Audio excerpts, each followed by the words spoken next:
Hello, good afternoon, everyone. I want to thank Mr. Joseph Odika for the wonderful introduction and for coordinating the Nigeria Climate Action Summit 2025.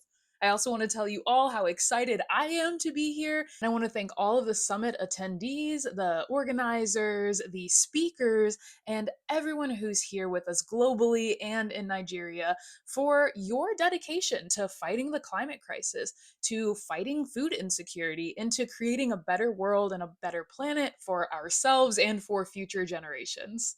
I am a very proud supporter of VegFest Nigeria in 2022 and 2023. I'm a supporter of the Nigeria Food System Stakeholders Conference in 2024, and I am thrilled to be part of the 2025 Nigeria Climate Action Summit. At this time, Nigeria is standing at a crossroads. I'm sure we all know that Nigeria is the sixth most populous country on Earth. That's over 237 million people, and that number is rising fast. But the problem is that the country's GDP ranks just 41st globally.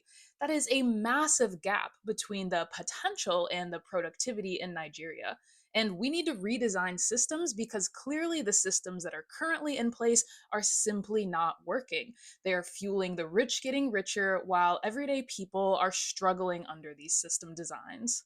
If we don't redesign our systems, we may deepen that gap, and that can be catastrophic for our people and for the planet. Today, I want to talk about how we can change that trajectory for the better. I want to talk about how we can create an amazing new ecosystem of plant based innovation in Nigeria, how it's already started, and how we can restore our soil, our health, and our water to transform Nigeria into a global sustainability leader and to a leading producer of plant based products, which are in very high demand around the world. If you have any questions for me at any time during this session, you can put them in the live chat on YouTube or in the comment section on this video after the live premiere, and I will do my best to answer everything. First, I want to talk about the demographic and economic landscape. I already mentioned Nigeria is sixth in population but 41st in GDP or gross domestic product globally.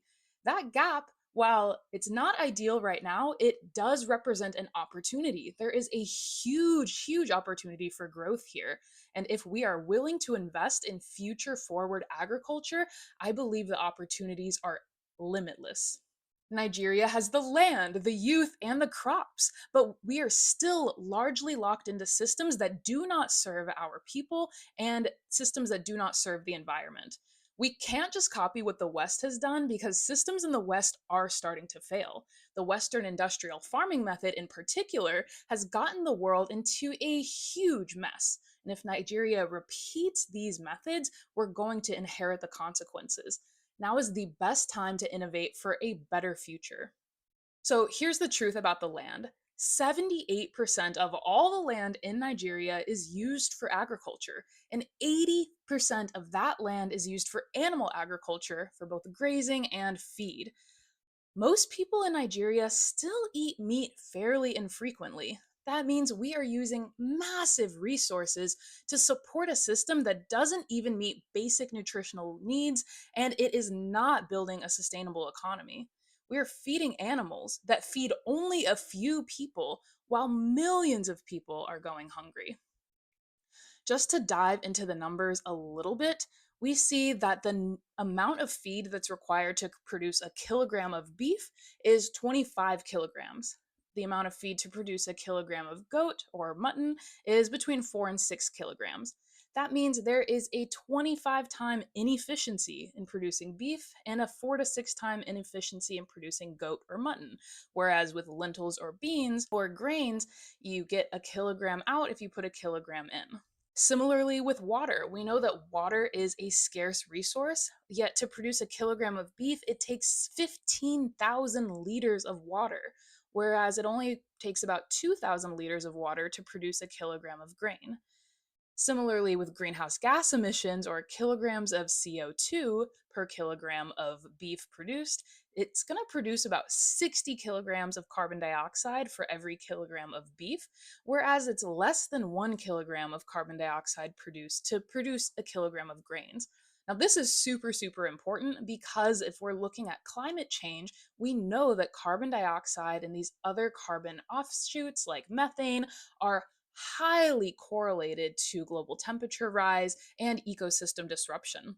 We need to make sure we are looking out for ourselves, our future generations, even 7 generations down the line. And to do that, we have to shift away from these exploitative, extractive agricultural processes and towards regenerative plant based agriculture. So, what are the differences between regenerative agriculture and animal based traditional agriculture? The first thing I want to touch on is soil health. As I'm sure we all know, the health of our soil is what determines the health of our crops. And in regenerative agriculture, there's a focus on building a rich living soil through composting, cover crops, and minimal tilling. But in animal agriculture, industrial agriculture, these methods destroy the soil. They lead to erosion and nutrient depletion from things like overgrazing animals and monoculture feed crops. Now, Nigeria is the #1 producer in Africa of crops like cassava and other grains. These products could be used to feed people. However, most of those crops produced are feeding animals, which then go on to feed people. And as we discussed in the last section, this is highly inefficient because for every 25 kilograms of cassava you might feed a cow, you're only going to get 1 kilogram out of that to go on and feed a person. So it's very clear that while we have a huge, huge agricultural output in Nigeria, it is inefficient in that much of these crops are going to feeding animals instead of directly feeding people. The next thing I do want to talk about is the carbon impact. We're here at the Climate Change Action Summit. We all know that carbon is one of the things we want to keep in the ground. Sequestering carbon means that plants actually draw in carbon. Plants breathe in carbon dioxide and they breathe out oxygen. And that oxygen is what we primarily need for our lungs, for our internal body systems. So these plants clean the air for us. However, in industrial animal based agriculture, we have an opposite effect where we are, instead of continuing to grow trees and permaculture, food forests, and harvesting crops, but keeping the plants alive. Instead, in industrial animal agriculture, we're cutting down these crops as soon as they're ready to feed to the animals, and we're not letting that carbon sink into the soil, but we're actually processing it through animals who then, with their waste, are pushing that back out into the atmosphere. One of the most important things that I also want to touch on as far as the difference between regenerative agriculture and animal based agriculture is the water impact. Water is one of the most precious resources we have on planet Earth. You and I, all humans, are 70% water. We rely on fresh water sources to exist, to live, to be able to grow our population. And industrial animal agriculture has a very high water footprint. The water is used to produce crops to feed animals and for the animals themselves. And the waste from animal agriculture is highly polluting to local water sources. This waste that goes unfiltered and unchecked into our water sources can lead to horrific human health impacts such as disease and cancer.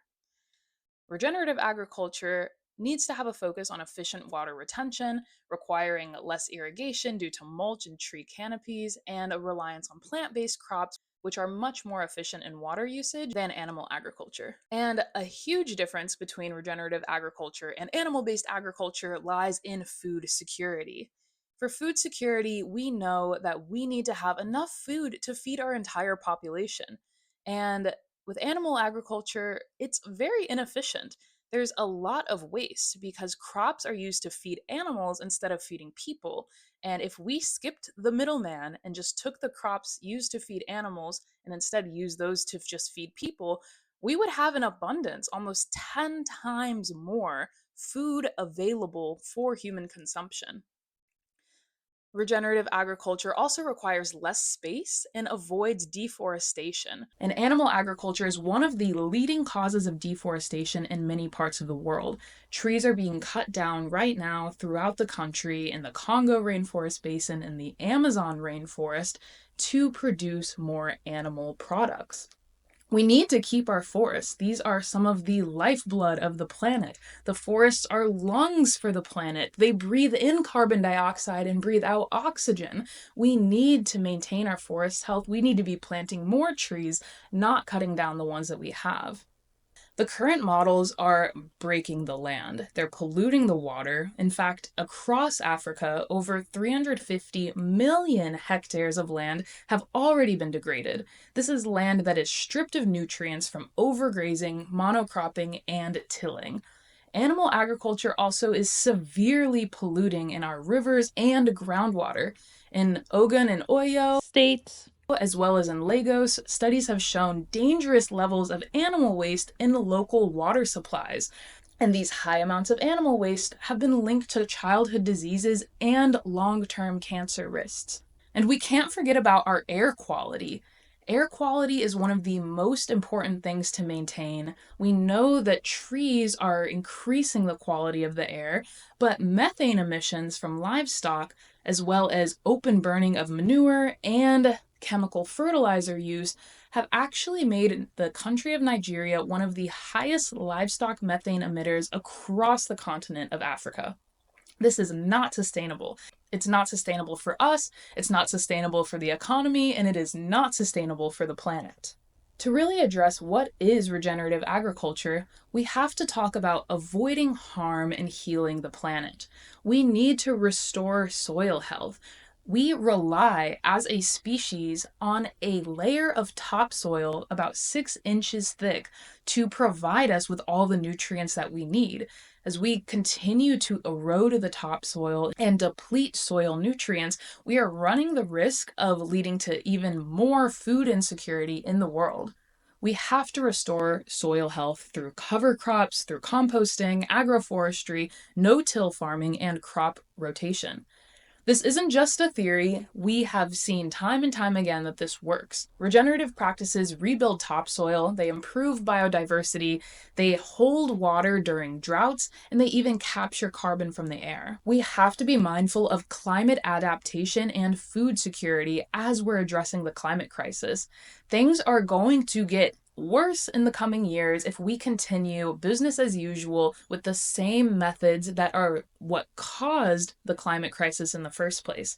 We have to be innovative, we have to have new systems and new designs, and we know that these systems of regenerative agriculture can make sure we're feeding everybody on the planet and make sure that we are protecting our biodiversity, our soil, and our forests and land. So I know I've talked a lot about regenerative agriculture, the scary things about animal agriculture and industrial agriculture, but now I really want to pivot towards Nigeria's opportunity in the plant-based market.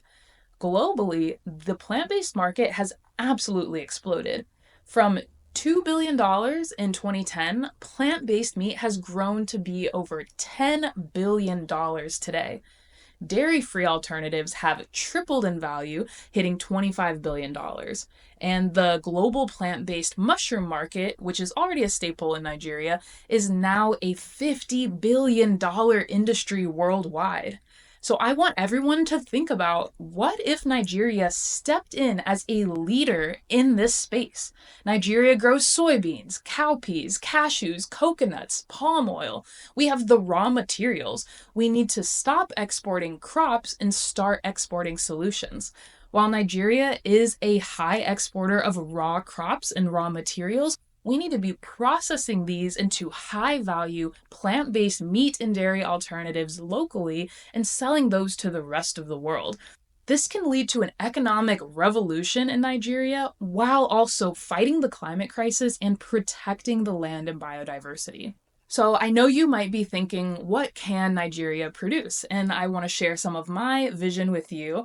I believe in soy and cowpea-based meat alternatives, cashew-based cheeses and coconut-based yogurt, sustainable cooking oils from palm, ground nuts, and sesame, and even things like biodegradable hair extensions from plant-based fibers. These are the types of products that the world already wants and that the world is currently paying billions and billions of dollars for. We just need to produce them locally in Nigeria for export, and that's going to lead to jobs, that's going to lead to protecting the environment, and that'll lead to an increased sense of national pride being a leader in plant-based innovation and sustainable regenerative agriculture. I truly believe regenerative agriculture in Nigeria is more than just farming. This is an economic revolution. Plant-based industries are known to create jobs in rural and urban areas. Plant-based industries build value chains. You can go from crop to factory to shelf to global marketplaces. And creating these plant-based industries will reduce Nigeria's dependence on foreign imports.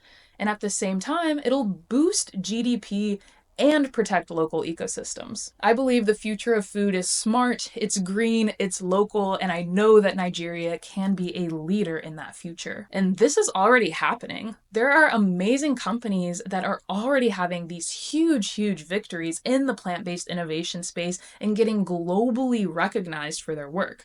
We've seen across Africa so much success in plant-based foods, even in Kenya and Ghana. Plant-based companies are already exporting to Europe. So we are not starting from scratch here. We can see what's already working and scale what's already working. Of course, a very important question is, how do we transition?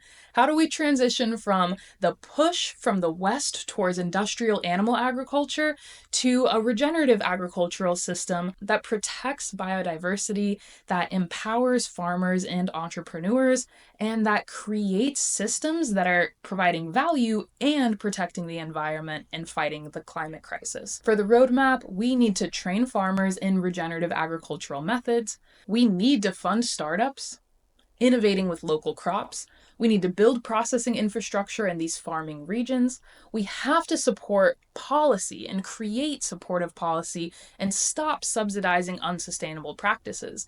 We all need to call on our MPs and elected officials. We all need to call on government officials to stop subsidizing animal agriculture and to start subsidizing plant-based agriculture and innovation. We also have to continue to educate the general population, educate consumers about the benefits of plant-based alternative meats and proteins so that we can drive demand.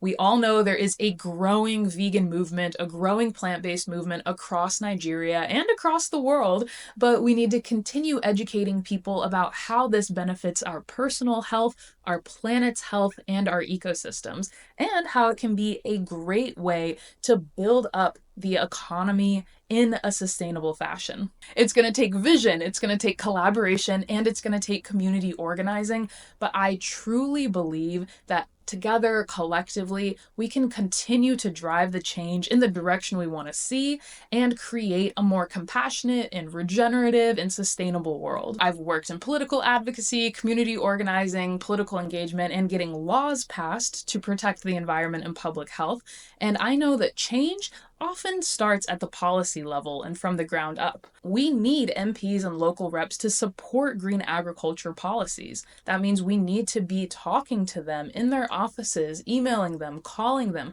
making sure they know that people support these types of initiatives. We also need to push for public funding for regenerative agriculture and public funding for plant-based innovation. We need to stop giving tax breaks to fossil fuel industries and destructive animal agricultural industries and start giving those tax breaks to plant-based industries. And to get any of this work done, we need grassroots pressure. That's community meetings, youth campaigns, school gardens, petitions. Everywhere people can demand better, we must demand better, and once we do, change will follow. If we want a better food system, we do have to organize for it. If we can get this right, a transition to a regenerative agricultural system that puts plant-based innovation at the forefront will create a resilient food system, a bustling green economy, and a healthier population. We don't need to follow broken systems. We have the power to build better ones. I'm so happy that I got to share all of this with all of you today, and thank you so much for having me, for tuning in. Let me know what you thought of this presentation. Let me know what you're already doing in the plant-based or regenerative agricultural space. I am super excited to hear about it. And thank you so much for caring about fighting the climate crisis, creating better food systems, and creating a better world. Thank you.